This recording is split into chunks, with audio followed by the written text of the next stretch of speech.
Turns out the youth trans craze was just a silly phase. A landmark 15-year study has concluded and tells us what we already knew.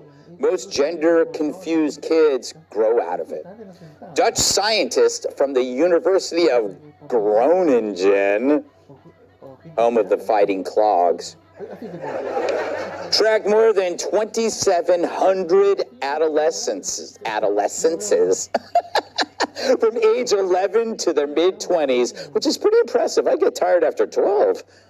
But they checked in on them every 3 years, gauging their, quote, gender non-contentedness by asking how often they think about wishing to be the opposite sex.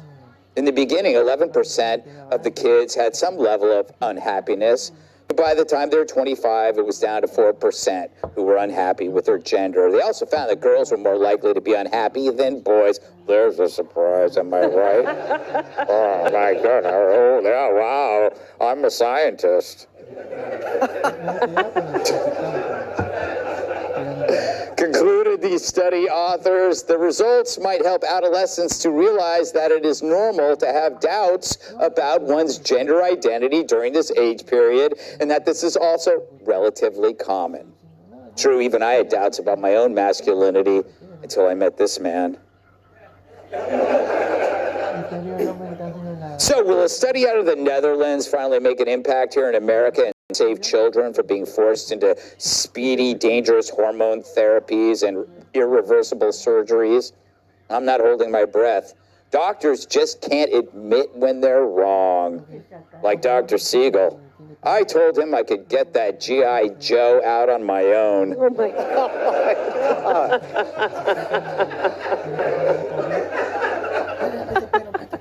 Jamie, I heard your kids identify as someone else's kids. Wow, okay. If it makes you feel better, it's me.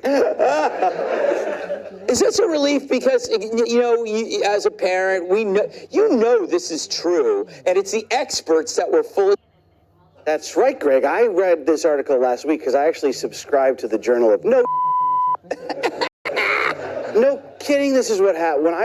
My mom just told me recently that when I was 7, I wanted to be a fire truck. Yeah. That doesn't even make any sense. Yeah, I know. She told me when I was young, she said I would put on like dresses and stuff and dance, and like you can't jump to conclusions and do something permanent, right? Like I would put on dresses, spoiler alert, the one part they would have removed ended up being my favorite body part. Yeah. You know? Like, it's true.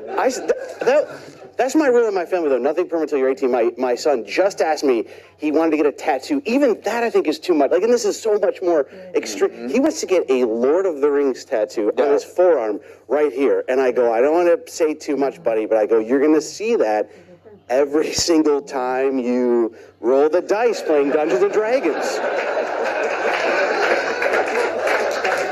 Yep. You're a good dad. Mm-hmm.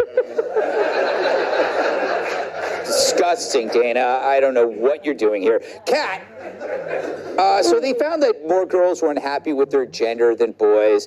Does that just mean because women are just more emotional? That's so obvious. Okay. Yeah. I answered the question for you. Thanks for sharing. I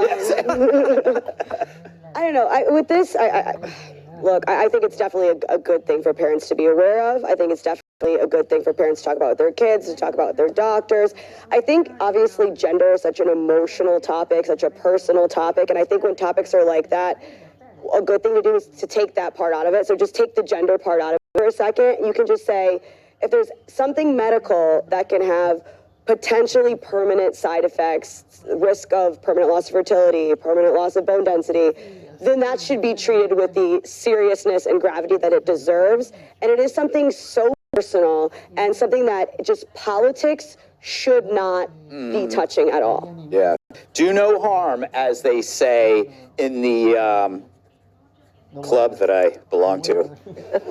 Tyrus. Greg.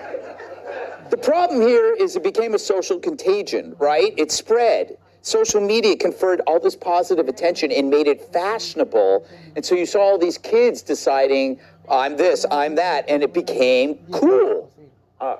I kind of disagree with you. It wasn't the kids deciding. I think that's what we need to look at closely. Good point. It's the parents deciding for the kids. It's the parents' issues. It's like, for a while, it was like the new Munchausen syndrome where Yes. every struggling actress all of a sudden had 2 trans children in their home, or trans parents just happened to adopt 2 trans babies. There aren't heterosexual kids, there aren't gay kids, or they're kids.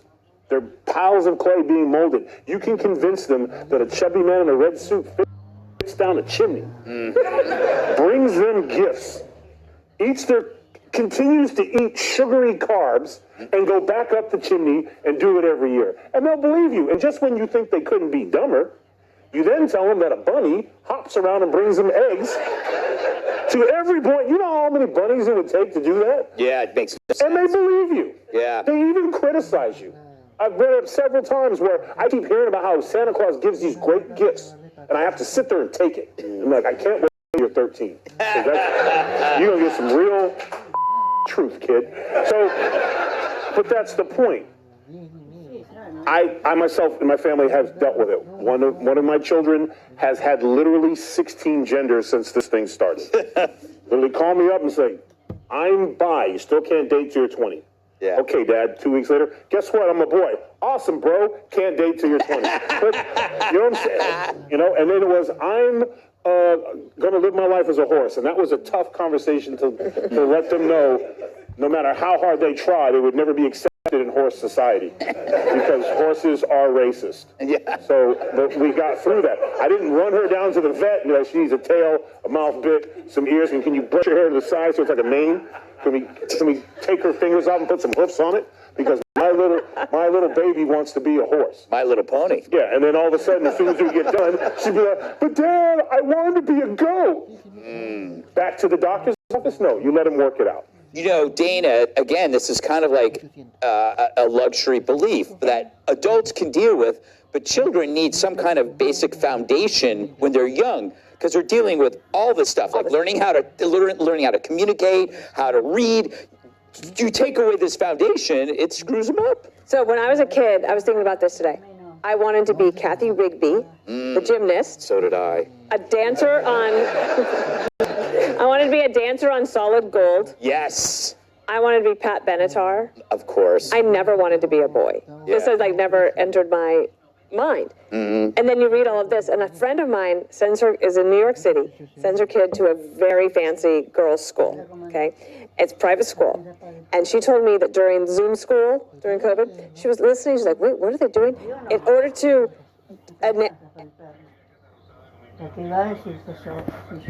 address the class, I would have to say, Greg, he, Yes. okay, and then I could go on and say something. But they would put their gender on their Zoom call. And out of the 43 students on the Zoom call, 24 of them identified as non-binary. Yeah. It was nonsense.